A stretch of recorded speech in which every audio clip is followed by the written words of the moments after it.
இந்த நேமியா புஸ்தகம் 6வது அதிகாரத்தை நாம் பார்க்கும்போது அநேக காரியங்களை நம்ம இதுல இருந்து நம்ம எடுக்க முடியும். அதுக்கு முன்பதாக என் தமிழும் கொஞ்சம் அங்கங்க அடி வாங்கி சிக்கி வரும். அப்பப்ப நான் உதவி கேட்பேன், நீங்க உதவி செய்யணும். ஸோ இந்த இடத்துல நம்ம பார்க்கும்போது அநேக காரியங்களை we can draw out a lot of things from Nehemiah chapter 6.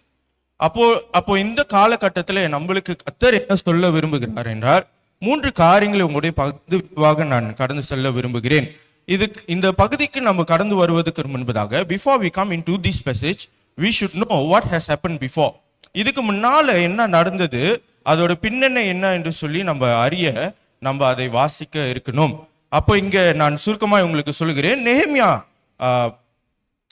ஆர்தசக்சஸ் ராஜா கீழே அவர் இப்படியாய் ஒரு கப் பேர் பான பாத்திரக்காரராய் இருந்து பணிபுரிந்து வந்ததை நாம் பார்க்கிறோம்.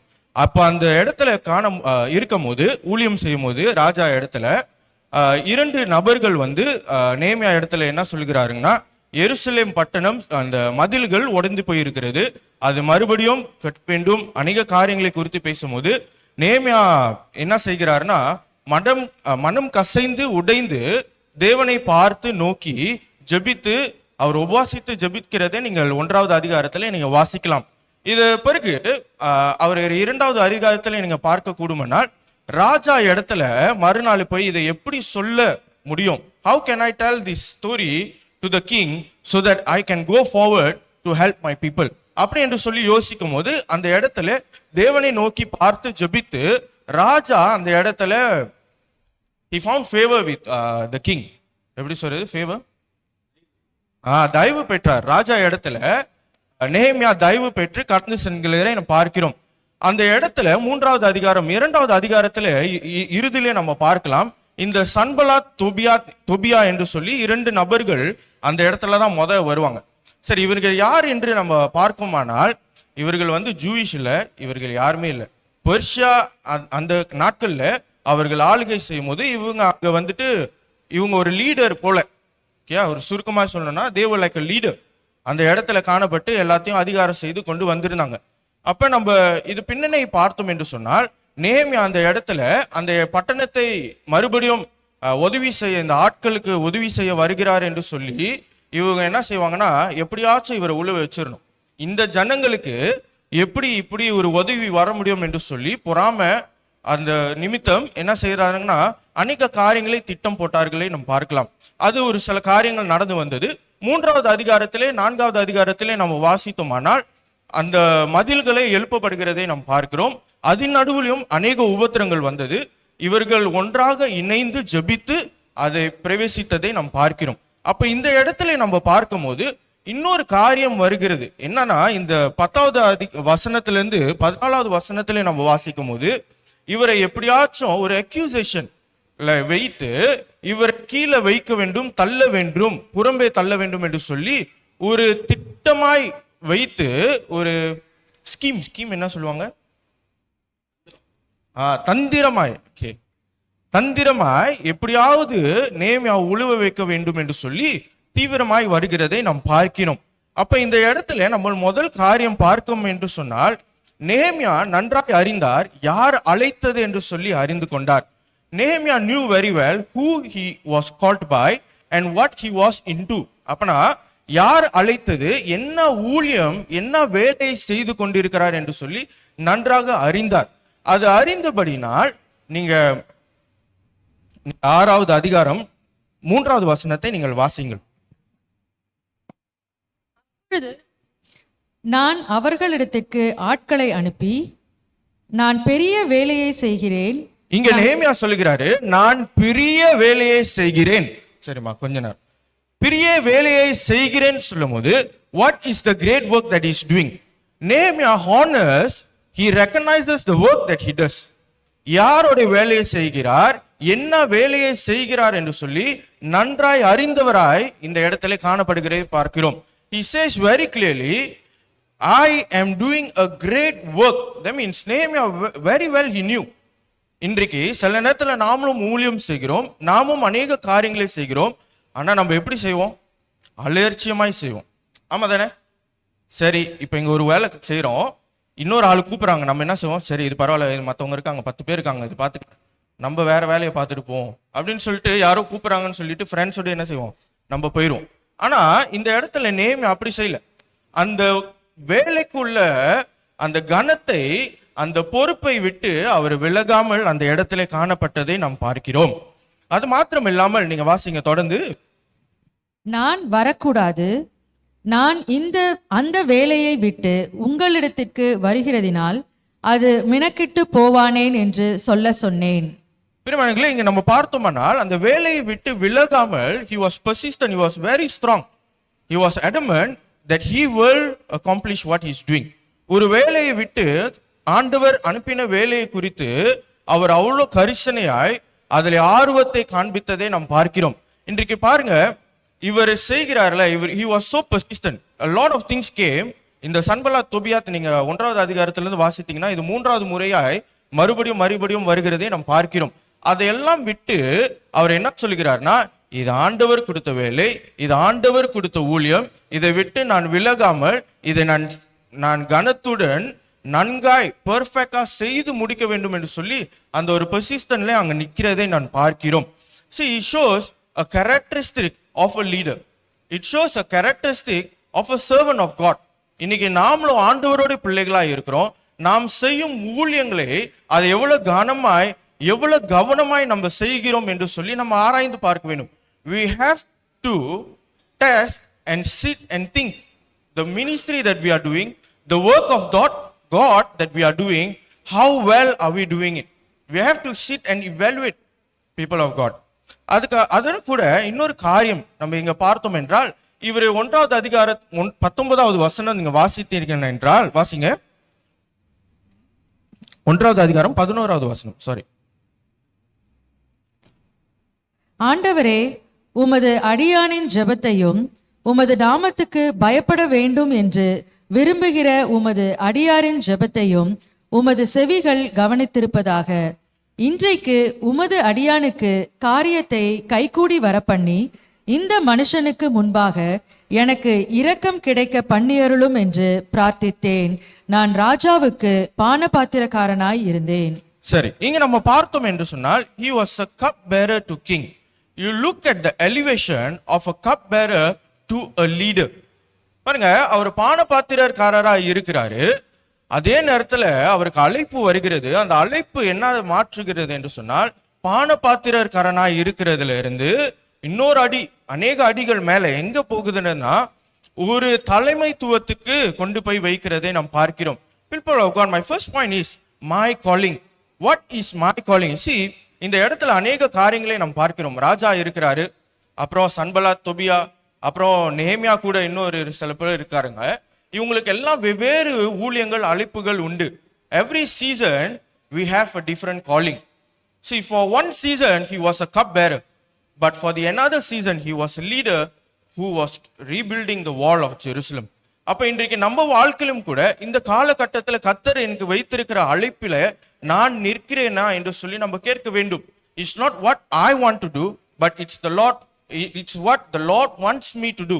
Am I doing the will of God, or am I doing my own will? We have to sit and rethink about our ministry. அப்ப இந்த இடத்துல நம்ம பார்க்கும்போது இந்த அழைப்பு வரும்போது அவருக்கு எந்த விதத்திலையும் அவர் காஸ்க்கு போல. இப்ப நம்மளாம் பாருங்க, ஷார்ட் காசஸ், லாங் காசஸ். இப்ப பாஸ்டரா வெளியா வரதுக்கு முன்னால STM படிக்கணும். 5 வருடம் STMல படித்து தான் நீங்க என்ன செய்யணும், வெளியாகணும். ஆனா இவரு இந்த லீடர்ஷிப் ரோல் எடுக்கிறதுக்கு முன்பதாக எந்த ஒரு காசும் எடுக்கல. See, if at all I receive a call from God, அநேக நேரத்தில் நம்ம என்ன யோசிப்போம், இதை நான் எப்படி செய்வேன்? ஆமா இல்லையா? ஹலோ, உங்களுக்கு புரியுதா? கேக்குதா? மைக் தட்டி தானே இருக்கு. ஹலோ, சொல்லுங்க. அநேக நேரத்துல அழைப்பு வரும்போது, இல்ல பாஸ்டர் சொல்றாரு, சரி இந்த வாரம் நீங்க துதி நடத்தணுமா ப்ரீ மீட்டிங்ல? ஐயோ பாஸ்டர் நானா? ஐயோ நான் எங்க பாஸ்டர், 2 பேர் முன்னுக்கு பேசுறதே ஆடும், அநேக பேர் முன்னுக்கு கேட்டிருக்கோம் இல்லையா? சரி, நான் என்னை பத்தி சொல்றேனே. இதே நான் நிக்கிறேன் பாருங்க உங்க முன்னுக்கு. 2 வருஷம் முன்னால விஸ்மா TACல பாஸ்டர் டெனிஸ் முன்னுக்கு உட்காந்துருந்தேன். உட்காந்து சும்மா உட்காரல, அழுந்துட்டு இருந்தேன். பாஸ்டர் நான் எப்படி பயமா இருக்கு, ப்ரீச்சிங் தெரியாது, ஒண்ணுமே தெரியாது. இன்னைக்கு பைபிள் வாசிச்சேன்னா நாளைக்கு என்ன வாசணும்னு மறந்துடுவேன். ஆனா பேசும்போது வந்துடும், எப்படிதான் வரோன்னு தெரியாது. இப்படிலாம் உட்காந்து பயந்து 1 மணி நேரம், I think less than 1 hour, I was sitting and talking with our president. இப்போ அநேக காரியம் பேசும்போது பாஸ்டர் ஒன்று சொன்னார், பயம் இருக்குன்னா நல்லது பாடினாரு. ஓகே, இது வரைக்கும் என்ன சொல்லுவாங்க, எல்லாம் பயம் இருந்தா ஜெபி அப்படிதான் சொல்லுவாங்க. ஆனால் பாஸ்டர் வித்தியாசமா சொன்னார். என்ன சொன்னார்னா, பயம் இருக்குதா, வெரி குட். ஏன் very குட்னா, only then you will rely on God. If you have fear to do a ministry, to do something, it's very good. It's very good because then you will start relying on God. அது என்னை actually capture பண்ணிச்சு. அது இன்ன வரைக்கும் ஞாபகம் வைத்து கொண்டு இருக்கிறேன். ஆனா இன்றைக்கு நான் நின்று இந்த பகுதியை நான் திருப்பி ஆயத்தம் பண்ணும் போதும் கூட நான் ஒரு காரியம் யோசித்தேன். என்ன யோசித்தேன்னா, அப்போ நான் அப்படி இருந்தேன். ஆனா இப்ப நீங்க என்ன கேட்டீங்கன்னா, நான் எனக்குள்ளாரே மாற்றங்கள் என்னால காண முடியும். I can testify for myself and also my family could testify that I am not used to this, but I am made. So your calling, நம்மளுடைய அழைப்பு வரும்போது அது நம்மளை தகுதிப்படுத்துகிறதை நாம் பார்க்கலாம். இன்றைக்கு என்னால முடியாது, நான் படிக்கல, நான் பட்டதாரி இல்லை, நான் 70 வயசாச்சு 90 வயசாச்சு, அதெல்லாம் பிறகுங்க. ஆனா அழைப்பை என்ன செய்யணும், நேமியா அவர் பாருங்க, பெர்ஷியா தேசத்துக்கும் எருசலேமுக்கு போவதற்கு 800 மைல் வித்தியாசம், 1300 கிலோமீட்டர்ஸ் டிஃபரன்ஸ். 2 பேர் தான் வந்தாங்க. என்ன சொன்னாங்க, நீங்க 1ஆவது அதிகாரம் 1 4 நீங்க வாசிக்கலாம். என்ன வாசிக்கலாம்னா, இந்த 2 பேர் மதில் இப்படி ஆச்சுன்னு சொல்லி அவர்கிட்ட சொல்லும் போது அவர் உபவாசித்து ஜெபித்தாரு. ராஜா கிட்ட சொன்னாரு. நீங்க மறு அதிகாரத்துல பாத்தீங்கன்னா போயிட்டாரு. எங்க போயிட்டாரு, பிரயாணத்துல ஆரம்பித்துட்டார். அப்ப இன்றைக்கு கண்ணுல காணல, ஆனா அழைப்பை வரும்போது ஆண்டவரை சாய்ந்து முடிவு எடுத்து கடந்து சென்றதை நாம் பார்க்கிறோம். அப்ப இன்றைக்கு பாருங்க, STMல படிக்கிறோம், என் கிளாஸ்ல 2 பேர் இருக்காங்க. ஒருத்தர் 82 வயசு, உண்மையா சொல்றேன், சீனவர், இஸ் 82 years old, அங்கிள் இல்ல, grandfather, but is a doctorate. அவர் இங்கிலீஷ்ல PhDலாம் வைத்து நிறைய அச்சீவ்மெண்ட்லாம் வைத்திருக்கிறாரு. அப்ப சில நேரத்தில் பேசும்போது கேட்போம், what makes you to come and study, you know. He said there's a lot of things to learn. So he wanted to learn what's in the Bible. So he came to STM. அதே நேரத்தில் இன்னொரு uncle இருக்காரு, 55 வயது. ஒவ்வொரு வாரமும் சனிக்கிழமை காலையிலே motor எடுத்து மலாக்காக்கு போவார், 2 மணி நேரம் பயணத்தில். திருப்பி திங்கக்கிழமை காலையிலே அந்த மோட்டரில் வருவார். அந்த வெயிலையும் மழையிலையும், 55 வயது. ஆனால் அவர் திருமணம் பண்ணல. ஆனால் அப்படியாக ஆண்டவர் கொடுத்த அழைப்புல உறுதியாய் நின்று கடந்து செல்கிறதை நாம் பார்க்கிறோம். அப்ப இன்றைக்கு நான் அழைப்பை பெறும்போது, அந்த அழைப்பு வரும்போது என்னோட ஸ்தானம் என்னன்னு பார்க்கறது இல்லை. The calling that I receive doesn't see my status. The calling that I receive from God doesn't see what are my qualifications in academic. The calling from God that I receive doesn't see where I am placed. 1300 kilometre தூரத்தில் இருக்கிறவருக்கு ஒரு அழைப்பு வருகிறது. பிரியமானவர்களே, இன்னைக்கு நாமும் யோசித்து பார்க்க வேண்டும். நம்ம எல்லாமே இந்தியாவில இருந்து தாத்தா பாட்டி பூட்டவங்க அப்படியே நம்ம இங்க இருக்கிறோம் இல்லையா? அம்மா தானே? ஹலோ, அம்மா தானே? சரி, கொஞ்சம் ரெஸ்பாண்ட் பண்ணுங்க. யா, அப்ப நம்ம இங்க இருக்கிறோம் பாருங்க. Why did God place me in Ipoh? Why did God place me in TMC Ipoh? Why did God place me in my own village? என்னோட தாமான்ல நான் இருக்கிற இடத்துல ஏன் ஆண்டவர் வைத்தார்? சில நேரத்தில் படிப்போம், எங்கே தூரமா படிப்போம், ஆனா வாரம் வாரம் திருப்பி இங்க தான் வருவோம். ஏன் நம்மளுடைய பாரம், நம்மளுடைய இருதயம் மறுபடியும் நம்மளை இங்க கூட்டிட்டு வருகிறது? We have to rethink. Is God asking me to do something in where I am? See, when say calling, it doesn't mean, it's not necessary it's pastoral, missionary, no, evangelist, prophet, no. It could be even small little things. You see, இந்த இடத்துல நீங்க பாத்தீங்கன்னா 2வது அதிகாரத்துல ராஜா ஒரே இடத்துல தான் வருவாரு, 2-3 இடத்துல தான் வருவாரு. அந்த ஆரம்ப நாட்கள்ல நம்ம பார்க்கும்போது நேமியாட்ட சொல்லுவாரு, சரிப்பா நீ எத்தனை நாளைக்கு போவேன்னு சொல்லு, போயிட்டு வா, அவ்வளவுதான். அவர் ஒண்ணுமே செய்யலைங்க, அவர் அவ்வளவுதான் செஞ்சாரு. சூறா எழுதி கொடுத்தாரு. என்னது, அந்த பார்டர்ஸ் எல்லாம் தாண்டுவதற்கு சூறா எழுதி கொடுத்தாரு. அந்த இடத்த கட்டுவதற்கு என்னெல்லாம் ஜாமா வேணுமோ அவருடைய இடத்துல இருந்து எடுத்துக்கலான்னு சொல்லி ஒரு கடிதம் தான் எழுதி கொடுத்தாரு. அதுதான் அவரோட அழைப்பு அந்த நேரத்துல. The calling of the king at that moment was only to write letter and give the permission. You understand what I say? We all have different calling. We all have different plans to achieve for God. அப்ப நம்ம கூடி வரும்போது திருச்சபையாய் அநேக ஊழியங்கள் இருக்கும்போது நாம் வெவ்வேறு ஊழியங்கள்ல நம்ம பங்கு பேறு செய்யும் போது அந்த திருச்சபை வளரக்கூடும். அந்த திருச்சபை வளரும் போது அது மாநாட்டுக்கும் சரி, நம்மளுடைய டிஸ்ட்ரிக்டும் சரி, அது ஆசீர்வாதமா இருக்கும். முக்கியமாக நம்ம பிள்ளைகளுக்கும் நம்ம சுற்றி இருக்கிறவர்களுக்கும் அது ஆசீர்வாதமா இருக்கும் என்று சொல்லி நம்ம பார்க்கிறோம்.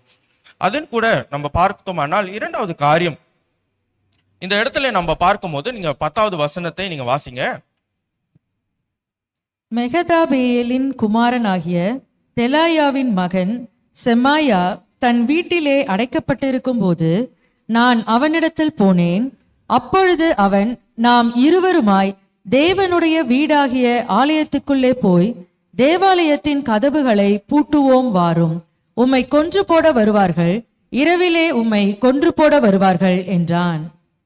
பிரியமானங்களே, இந்த இடத்துல நம்ம பார்த்தோமானால் இவர் தங்கி இருக்கிற அந்த வீட்டுல அந்த நபர் என்ன சொல்லுகிறார்னா, உன்னை கொண்டு போட வருகிறாங்க, கொண்டு போட நீ என்ன செய்வா, என்னோட சேர்ந்து ஆலயத்துல என்ன போய் செய்யலாம், ஒளிஞ்சிக்கலாம். நீ அங்கதான் என்னது, you will live.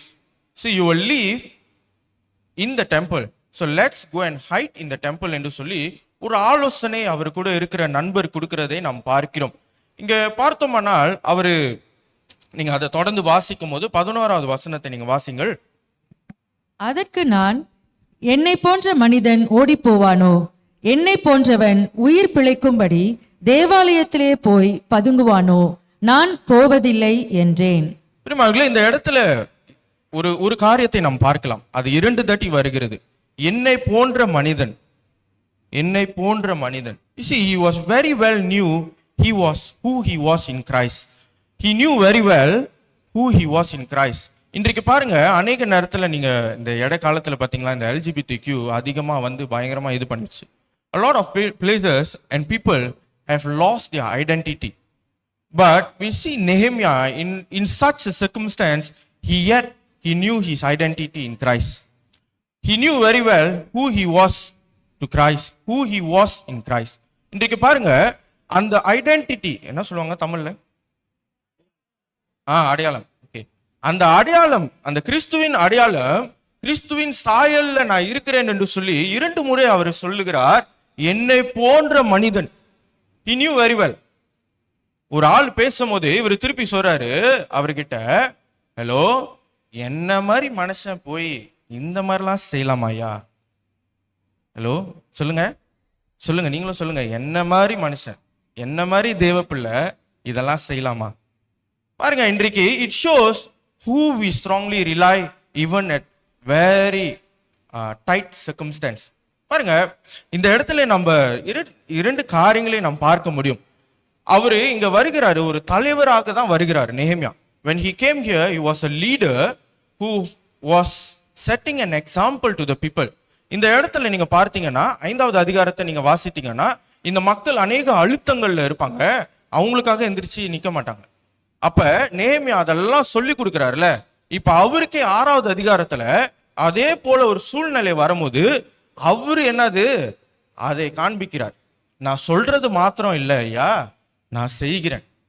He stood there persistently because the people would see that he was a strong leader setting an example that they would follow.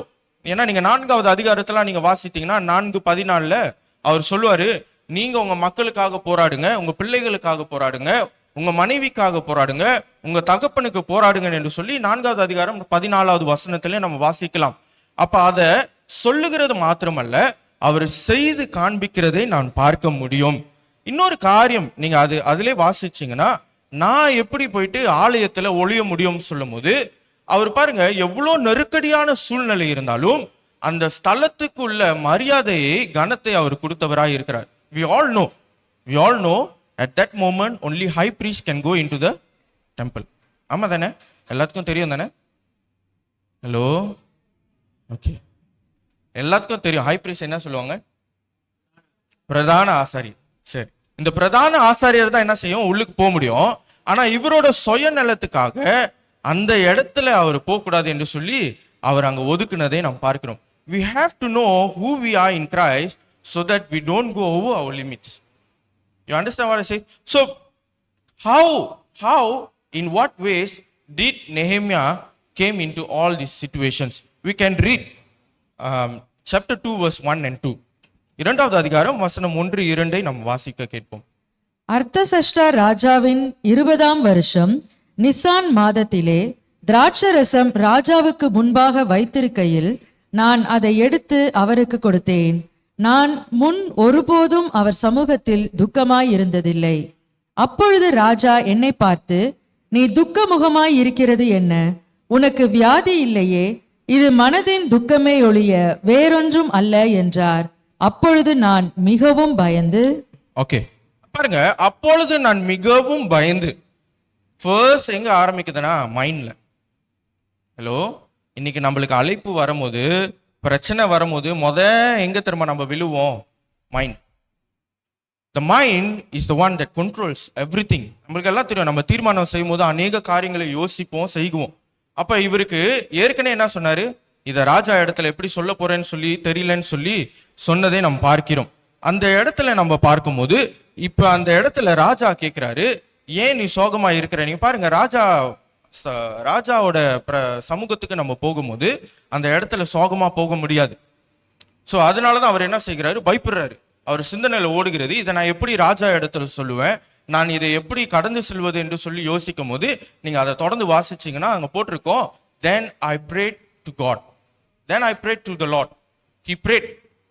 So when he prayed, God answers and he says to the king what he needs to say. அங்க பார்க்கும்போது அதுக்கு பிறகுதான் என்னது ராஜா சொல்லுகிறாரு, நீ போயிட்டு வா என்று சொல்லும் போது. அப்ப பிரியமானவர்களே, இந்த 2வது அதிகாரம் 1-2 நம்ம வாசிக்கும் போது காரியம் எங்க ஆரம்பிக்குதுன்னா நம்மளுடைய சிந்தையில ஆரம்பிக்கிறதை நாம் பார்க்கிறோம்.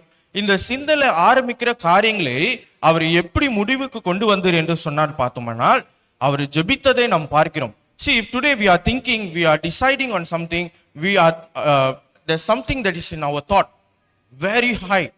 We have to sit down, we have to sought the face of the Lord, we have to look upon God in prayer. அதை கடந்து வர வேண்டும் என்று சொன்னா, அதுக்கு பதில் வேண்டும் என்று சொன்னால் நான் என்ன செய்யணும்னா தேவனுடைய சமூகத்துல போய் அமர்ந்திருந்து தேவனுடைய முகத்தை நம்ம தேடுவீர்களாய் காணப்படுகிறோம். இப்ப பாருங்க, நம்ம பாடினோம் இல்லையா, 3வது பாடல், உங்க முகத்தை பார்க்கணுமே என்ன ஏசையா என்று சொல்லி நம்ம பாடினோம். அது ஒன்னாவது வேர்ஸ் நீங்க பார்த்தீங்கன்னா இருக்காமா? 1வது வேர்ஸ், உங்க முகத்தை பார்க்கணும்.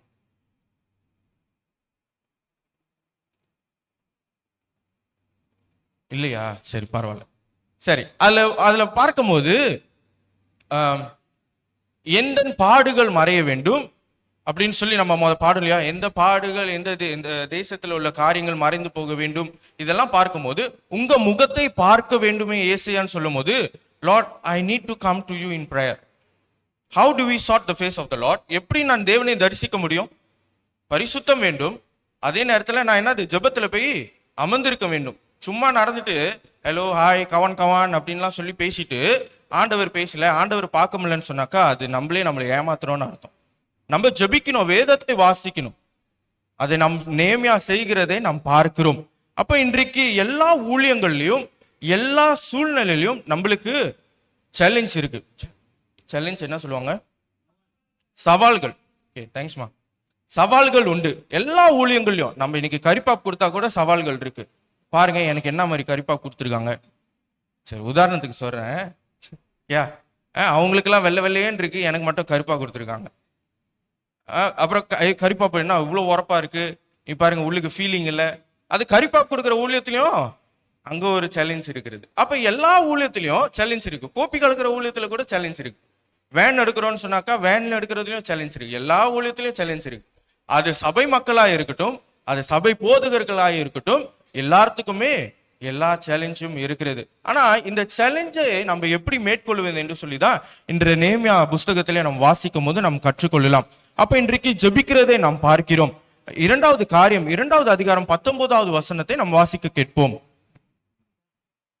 ஒரோனியனான சன்பல்லாத்தும் அம்மோனியனான தொபியா என்னும் ஊழியக்காரனும் அரபியனான கேஷேமும் இதை கேட்டபோது எங்களை பரியாசம் பண்ணி எங்களை நிந்தித்து, நீங்கள் செய்கிற இந்த காரியம் என்ன? நீங்கள் ராஜாவுக்கு விரோதமாக கலகம் பண்ண போகிறீர்களோ என்றார்கள். சரி, இந்த இடத்துல நம்ம பார்த்தோம்னா நெகேமியாவுக்கு ஒரு காரியம் வருகிறது. என்னன்னா ஒரு அக்யூசேஷன் செய்யறாங்க. ஓ நீ ராஜாக்கு கலகமாக என்னமோ செய்கிற என்று சொல்லி. ஆனா இதை அவர் எப்படி மேற்கொண்டார் என்று சொல்லி நம்ம அதே வசனத்திலே நாம் வாசித்தோமானால், வாசிக்குமா? எங்களை பரியாசம் பண்ணி எங்களை நிந்தித்து நீங்கள் செய்கிற இந்த காரியம் என்ன? நீங்கள் ராஜாவுக்கு விரோதமாக கலகம் பண்ண போகிறீர்களோ 20வது என்றார்கள். வசனமா? அதற்கு நான் மறுமொழியாக, பரலோகத்தின் தேவனானவர் எங்களுக்கு காரியத்தை கைகூடி வர பண்ணுவார், அவருடைய சரிம்மா. ஊழியக்காரர். ஓகே, அப்ப இங்க நம்ம பார்க்கும்போது இந்த இடத்துல அவருக்கு என்ன சொல்லுகிறாரு? The God of heaven will make us prosper. அவ்வளவுதான். He never say anything apart from that. அவரு முக்கியமா என்ன சொன்னாரு? கர்த்தர் என்னது இதெல்லாம் வாய்க்க செய்வார். He will make us prosper. You see, if God called you, if God put you in that ministry, no matter what the challenges are, God will stand with you. But it's us who need to proclaim it. It's us that who need to say it out that God is with us. அநேக நேரத்தில் நம்ம யோசிப்போம் பாருங்க, அதை அறிக்கை செய்யற வரைக்கும் அது நம்ம மண்டை உள்ள அப்படியே நோண்டி நோண்டி நோண்டி நம்மளே என்ன செய்ய தெரியாம உள்ளுக்கே உட்காந்துருப்போம். அது பாருங்க, மண்டை உள்ளுக்கு இருக்கும் போது அப்படியே யோசிச்சு யோசிச்சு ஓவர் திங்கிங்ல போய் விட்டுரும். அதை நம்ம ஜெபத்துல போயிட்டு, ஆண்டவரே இதெல்லாம் என் சிந்தனையில இருக்கு அப்படின்னு சொல்லி நம்ம அறிக்கையிட்டு விடும் போது, ஆண்டவரே இதெல்லாம் நீங்க இருக்கிறீங்க அப்ப நம்ம சொல்லிட்டு வரோம் பாருங்க, ஒரு பெலன் ஒண்ணு வரும். அந்த பெலனை பெற்றுதான் என்னது நெகேமியா இங்க சொல்லுகிறதை நாம் பார்க்க முடியும். So today when you face accusation, when you face challenges in ministry, you are to hold on to the promise of God. If God called you, God will be with you. If God called you, He will ensure that you do well. He will ensure that you are not neglected. He will ensure that all your needs are supplied in that ministry, no matter what ministry. Yeah. அப்ப அது இரண்டாவது காரியம். மூன்றாவது காரியம், 4வது அதிகாரம் 3வது வசனத்தை நாம் வாசிக்க கேட்போம்.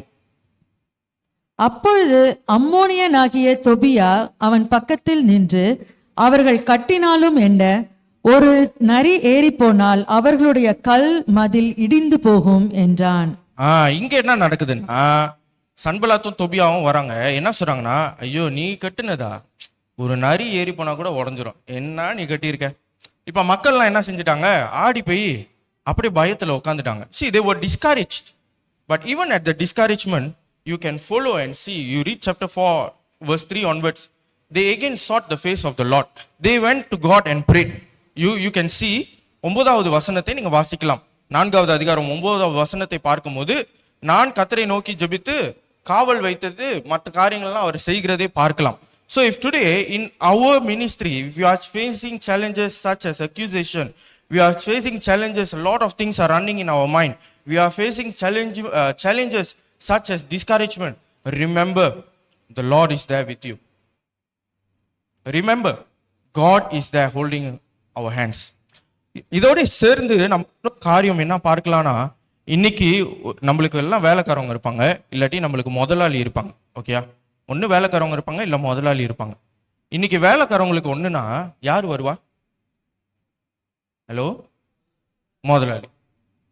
முதலாளி தானே வருவாங்க. இதே மாதிரிதான் அவருக்கு முதலாளி இந்த வேலைக்கு யாரு? அது மட்டும் வர மாட்டேது, சொல்லுங்க. ஆண்டவர் தான் முதலாளி. நேமியா அனுப்பினதும் ஆண்டவர் தான், கூட இருக்கிறதும் ஆண்டவர் தான், அவர் தான் முதலாளி. ஓகே, இந்த முதலாளியை பார்த்து ஆண்டவரே நீங்க உதவி செய்யும் சொல்லும் போது ஆண்டவர் அந்த இடத்துல வந்து காரியங்களை செய்ததை நாம் பார்க்கிறோம். நீங்க வாசிக்கலாம், 4வது அதிகாரம் 15வது வசனத்திலே நீங்க வாசிக்கலாம். God frustrated the plans of the enemy என்று சொல்லி நம்ம பார்க்கலாம். அப்போ இன்றைக்கு நம்மளுக்கு அழைப்பு இருக்கு. அதே நேரத்துல அது சூழ்நிலைகளை பார்க்கும்போது அநேக தயக்கங்களை கொண்டு வருகிறது, மக்களை பார்க்கும்போது தயக்கங்களை கொண்டு வருகிறது என்று சொன்னா, நான் பார்க்க வேண்டியது ஒன்றுதான், தேவனை மாத்திரம் நான் பார்க்க வேண்டும். அது என்ன காரியமா இருந்தாலும் சரி, அது சிறு காரியமா இருக்கலாம், பெரு காரியமா இருக்கலாம். ஆனா அந்த சூழ்நிலை கடந்து போவதற்கு ஆண்டவரை பார்க்கும் போது நிச்சயம் சிறந்த ஒரு சொல்யூஷன், ஒரு தீர்மானம் அல்லது ஒரு காரியத்தை ஆண்டவர் வாய்க்க பண்ண முடியும் என்று சொல்லி நம்ம பார்க்கலாம். அப்ப இன்றைக்கு ஆண்டவர் நம்மளுக்கு ஊழியத்தை கொடுக்கும் போது ஆண்டவரை அநேக நேரத்துல நம்ம சாய்ந்து நிற்கிறதை நம்ம பார்க்கலாம். பாருங்க, நீங்க நான் உட்காந்துருக்கும் போது எனக்கு தெரியாது விபிஎஸ்ன்னு சொல்லிட்டு, இந்த பிள்ளைகளோட சட்டைகள் எல்லாம் நீங்க பாத்தீங்கன்னா ஒரு காரியம் எழுதி இருக்கும். ஓகேயா? சரி, யாராச்சும் எந்திரிச்சு நிக்கிறீங்களா? எல்லாம் பாக்குற மாதிரி. கமான், யாராவது youths or anyone could stand. ஓகேயா, இதை இங்க வந்து முடியுமா? சரி, இந்த சட்டையில என்ன போட்டிருக்குது? தெரியுதா? ஹலோ, சொல்லுங்க. சரி, நீங்களே சொல்லுங்க. Tell again louder. Okay, unstoppable with God. Thanks, yeah. Unstoppable with God. See, today in everything that we do, if we are with God and we are doing it with the help of God, we are always unstoppable. நெகேமியா அநேக காரியத்தை கடந்து வந்ததை நாம் பார்க்கிறோம். ஆனா எல்லா சூழ்நிலையிலும், எல்லா எதிர்ப்புலையும், எல்லா நேரத்திலையும் ஆண்டவரை சாய்ந்திருந்ததை நாம் பார்க்கிறோம். With the help of God, he was unstoppable and they successfully rebuilt the wall of Jerusalem. அப்ப இன்னைக்கு நாமும் கூட இதை சட்டையில மாத்திரம் இருக்கக்கூடாது, என் வாழ்க்கையில அது இருக்கணும். ஹலோ, அந்த சட்டையை கழட்டுனா கூட அந்த வார்த்தை என்னது? என் நெஞ்சில எழுதி இருக்கணும். It should be crafted in my heart with God. With God. அநேக நேரத்தில் நம்ம வசனம் வாசிப்போம், இல்ல பாடல்கள் பாடுவோம். Nothing is impossible with God. ஆனா சூழ்நிலை வந்தோடனே, ஓ where are you God? அப்படியே மாறிடும், இந்த பாட்டே மாறிடும். இன்னைக்கு அப்படி இல்லை பிரியமானங்களே. ஆனா ஆண்டவரை சாய்ந்து நிற்கிற பிள்ளைகளா பார்க்கிறோம். மூணாவது காரியம் பிரியமானங்களே, இவர் சொல்லும் போது நான் இந்த ஆலயத்துக்கு நான் போக மாட்டேன், ஏன்னா தேவன் இருக்கிறார் என்று சொல்லி அவர் உறுதியாய் நிற்கிறதை நாம் பார்க்கிறோம். See, my title, if நீங்க பாத்தீங்கன்னா புல்லட்டின்ல, called, cornered but not convinced. No matter who he was with, அவர் கூட தங்கியிருந்தவர் தான் சொன்னாரு. ஆனா yet he was not convinced because he knew it was not from God. இன்னைக்கு அநேக நேரத்தில் நம்ம ஊழியத்தை விட்டு நவுந்துருவோம். இல்லாட்டி, பாஸ்டர் நான் ஒரு 2 months பிரேக் எடுத்துக்கிறேன் பாஸ்டர், இதுக்கு மேல முடியல, ஐயோ இந்த ஊழியமே வேணாம், ஐயோ எனக்கு அழைப்பா, ஐயோ எங்க சர்ச்சில் பார்க்கும் போதே நிறைய பார்க்கறேன், இன்னும் வேற சர்ச்சில் போய் ஊழியம் செஞ்சு இன்னும் என்ன பாடுபடணும், வேணாம். ஹலோ, இதெல்லாம் பார்க்காதீங்க. But remember, Nehemiah was not convinced. He was not convinced with the situation that he see, but he was convinced that God was with him. Today யாரோட குரலை நம்ம கேட்கிறோம்? நம்ம வாழ்க்கையில நல்ல போதனை, நல்ல ஒரு அட்வைஸ், நல்ல ஆலோசனை நம்ம கேட்கிறோமா? இல்ல யாராவது சொல்லுவாங்க, யாரெல்லாம் இவங்க கூட எல்லாம் போராடிட்டு இருக்கீங்க, எந்திரிச்சு போயிருங்க, பரவாயில்ல கடவுள் பார்த்துக்குவாருன்னு சொல்லிட்டு அவங்க தான் போவாங்கன்னு சொன்னாக்கா நம்மளையும் சேர்த்து கூட்டிட்டு போயிடுவாங்க. இன்னைக்கு அப்படி இல்லை. ஆனா தேவனுடைய குரலை மாத்திரம் கேட்கிற பிள்ளைகளாய் நம்ம காணப்படணும். அப்ப இந்த இடத்துல நம்ம பார்க்கும்போது 6வது அதிகாரம் 13வது வசனத்தை நாம் வாசித்து நாம் முடிப்போம். நான் பயந்து அப்படி செய்து பாவம் கட்டி கொள்ளுகிறதற்கும் என்னை நிந்திக்கத்தக்க அபகீர்த்திக்கு முகாந்திரம் உண்டாக்குகிறதற்கும் அவனுக்கு கைக்கூலி கொடுத்திருந்தார்கள். இப்ப இங்க பார்த்தோம் என்றால், that I should be afraid and act in this way so that I may sin. He always remembered, he was discerning all his surrounding well. அவர் எல்லா காரியத்திலையும் ரொம்ப கவனமாய் நவந்ததை நாம் பார்க்கிறோம். பிரியமானவர்களே, today we also must not be convinced with what people say, with what we think, but we must be convinced with what God says and who is with us.